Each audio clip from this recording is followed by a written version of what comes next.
Hi friends, எல்லாருக்கும் good evening. இன்றைக்கி பார்த்திங்கன்னா நம்ம என்ன சமைக்க போகிறோம்னா பிரியாணி தான். என் பையன் ரிக்வெஸ்ட் பண்ணால் இன்றைக்கி பிரியாணி சமைச்சு கொடுப்போம் அப்படின்னு. அதுக்காக ஃபஸ்ட்டு நான் அடிக்கனமான பாத்திரம் எடுத்துக்கிறேன்.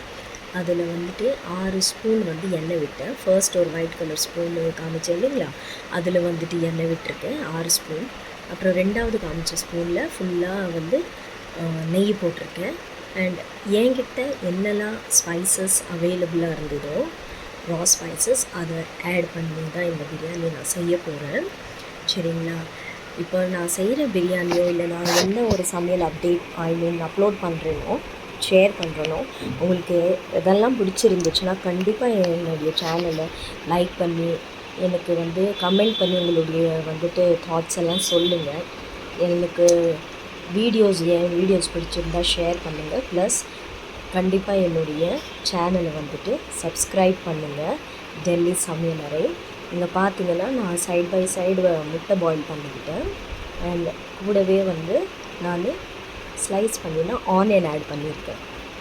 ஆனியன் கூடவே நம்ம சால்ட் போட்டோன்னு பார்த்தீங்கன்னா அது குவிக்காக வெந்து வரும். சரிங்களா? ஸோ குவிக்காக பண்ணணுன்னா நம்ம சால்ட் போட்டுக்கலாம்.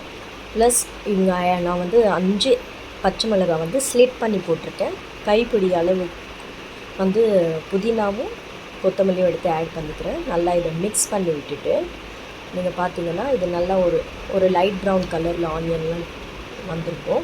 இதில் நான் என்ன ஸ்பூனில் எண்ணெய் ஊற்றினோ அதே ஸ்பூன் அளவுக்கு தான் 2 ஸ்பூன் ஃபுல்லாக ஜிஞ்சர் கார்லிக் பேஸ்ட் ஆட் பண்ணியிருக்கேன். இதையும் நம்ம வதக்கிட்டு ஜஸ்ட் ஒரு 2 மினிட்ஸ் கழித்து டொமேட்டோ ஆட் பண்ணிக்கலாம். டொமேட்டோ பார்த்திங்கன்னா நான் 3 மீடியம் சைஸ் டொமேட்டோ எடுத்தேன். அண்ட் 3 மீடியம் சைஸ் ஆனியன் எடுத்தேன்.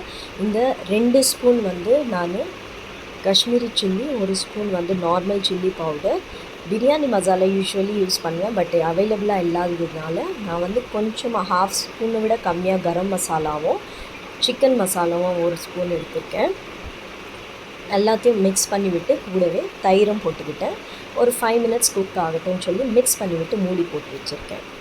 பார்த்திங்கன்னா மேலே நல்லா எண்ணெய் தேங்கி வந்திருக்கும். தட் மீன்ஸ் எல்லா மசாலாவும் நல்லா பொரிஞ்சு நல்லா குக்காகி வந்திருக்கு. பாருங்கள், அடி கூட பிடிக்கல. இதை நல்லபடியாக மிக்ஸ் பண்ணிவிட்டு நான் ஆல்ரெடி வாஷ் பண்ணி வச்சுருந்த சிக்கனை இதோட ஆட் பண்ணேன். சிக்கன் பார்த்திங்கன்னா நான் மஞ்சத்தூள் போட்டு நல்லா 3-4 டைம்ஸ் வாஷ் பண்ணி எடுத்துருக்கேன். இந்த பிரியாணி பார்த்திங்கன்னா எனக்கு என் பையனுக்கு நான் குக் பண்ணுறேன். அதாவது யூ கேன் சே ஒரு 4 பேர் சாப்பிட்ற அளவுக்கு வரும். சரிங்களா? அதிகமாக பீசஸ்லாம் ஆட் பண்ண மாட்டேன். ஸோ இப்போ நல்லா இதை மிக்ஸ் பண்ணி விட்டுட்டு நான் உங்களுக்கு காமிச்ச டம்ளர் அளவுக்கு தான் நான் ஒரு டம்ளர் ப்ளஸ் இன்னும் கொஞ்சம் 1/4 டம்ளர் சேர்த்து அரிசி வாஷ் பண்ணி வச்சாச்சு. பாஸ்மதி அரிசி தான், ஆனால் ஊற வைக்க வேண்டிய அவசியம் கிடையாது. கூடவே நான் தண்ணியும் பாயில் பண்ணிக்கிட்டேன். ஏன்னா எப்போவுமே நம்ம பிரியாணி செஞ்சு முடிக்கிறப்ப நம்ம ஒன்ஸ் சிக்கன் போட்டு மிக்ஸ் பண்ணி விட்டதுக்கப்புறம் குக்கார டைமில் நம்ம சில்லுன்னு தண்ணி ஊற்றணும். தட் இஸ் நார்மல் தண்ணி ஊற்றணுன்னா அந்த கறி கொஞ்சம் ரஃப் ஆகிடும். ஸோ அந்த டைமில் அந்த ஒரு டேஸ்ட்டு நல்லா இருக்காது. அதனால் நம்ம எப்போவுமே குக் பண்ணுறப்போ நான்வெஜ்ஜு நம்ம சுடு தண்ணி ஊற்றினா அது நல்லா இருக்கும். ஸோ நான் இங்கே ஒரு 2 டம்ளர் தண்ணி சூடு பண்ணி வச்சுருந்தேன். அதையும் அரிசி போட்டதுக்கப்புறம் ஊற்றிட்டு கூடவே நல்லா மிக்ஸ் பண்ணி விட்டுக்கிறேன். நல்லா மிக்ஸ் பண்ணி விட்டதுக்கப்புறம் நான் ஒரு லெமனை ஸ்க்வீஸ் பண்ணி விட்டுருக்கேன். இதில் நீங்கள் வீடியோவில் பார்த்தீங்கன்னா பாதி லெமன் ஸ்க்வீஸ் பண்ணுற மாதிரி தான் இருக்கும். பட் தென் நான் ஒரு லெமன் ஃபுல்லாகவே ஸ்க்வீஸ் பண்ணி விட்டேன். ப்ளஸ் உப்பு டேஸ்ட் பண்ணி பார்த்ததுல கம்மியாக இருந்ததால் இன்னும் கொஞ்சம் உப்பு நான் ஆட் பண்ணிக்கிட்டேன். எப்போவுமே பிரியாணியில் இப்போ தண்ணியெல்லாம் இருக்கிற டைமில் நம்ம டேஸ்ட் பண்ணுறப்போ கரெக்டாக இருந்துச்சுன்னா அது குக்காய் வந்ததுக்கப்புறம் கம்மியாக தெரியும். ஸோ கொஞ்சம் உப்பு தூக்கலாக இருந்தால் குக்காய் வரப்போ கரெக்டாக டேஸ்ட் வந்துடும். ஸோ அதையும் நல்லா மிக்ஸ் பண்ணி மூடி வச்சுட்டா ஸ்லோவில் வச்சு. இங்கே பார்த்தீங்கன்னா நீங்கள் நான் பெரிய பேங்கன் கபர்த்தா சொல்லுவாங்க, அந்த கத்திரிக்காய் எடுத்து நான் இங்கே தொக்கு, அதாவது கத்திரிக்காய் பச்சடி சொல்லுவாங்க தமிழ்நாட்டில். ஸோ கத்திரிக்காய் பச்சடி பண்ண போகிறேன். அங்கே கத்திரிக்காய் ஃப்ரை ஆகிட்டு இருக்கிற டைம்லேயே பார்த்தீங்கன்னா இங்கே பிரியாணி ரெடி ஆகிடுச்சு. ஸோ நான் மேலே கொத்தமல்லி புதினா ஸ்ப்ரெட் பண்ணி விட்டுக்கிறேன். இந்த கருப்பாக இருக்குது புதினா கெட்டிருக்குன்னு நினைக்காதீங்க, அது ட்ரை ஆகிருக்கு. ஓகே, அதை நல்லா வாஷ் பண்ணி ஸ்ப்ரெட் பண்ணி விட்டுட்டு கேஸ் ஆஃப் பண்ணியாச்சு. மேலே வந்து வெயிட் வச்சு மூடி வச்சுட்டேன். லைட்டாக அதில் மாய்ஸ்சர் இருக்குது, அதுவுமே வந்து ப்ராப்பராக குக்காய் 1-2 அரிசி வேகலைன்னா அதுவுமே குக்காய் வந்துடும். இன்னும் பார்த்தீங்கன்னா அதே டைமில் வந்து கத்திரிக்காயெலாம் வெந்து வந்துடும். அதை எடுத்து சைடில் வச்சுக்கிறேன். அண்ட் கத்திரிக்காய் ஃப்ரை பண்ண எண்ணெயிலேயே வந்து இன்னும் லைட்டாக கொஞ்சம் எண்ணெய் ஆட் பண்ணதுக்கப்புறம் கடுகு, ஜீரகம் அண்ட் பெப்பர் போட்டிருக்கேன். முழு பெப்பர் போட்டிருக்கேன். என்கிட்ட சோம்பு இல்லாததுனால நான் சோம்பு பவுடர் ஆட் பண்ணுவேன். வேணால் பாருங்கள், வீடியோவில் முன்ன வரும். இங்கே பார்த்தீங்கன்னா நான் 2 பச்சை மிளகாய் எடுத்து அதை சாப் பண்ணி ஆட் பண்ணியிருக்கேன். ப்ளஸ் ஒரு மீடியம் சைஸ் வெங்காயம் தான் எடுத்து சாப் பண்ணி ஆட் பண்ணியிருக்கேன்.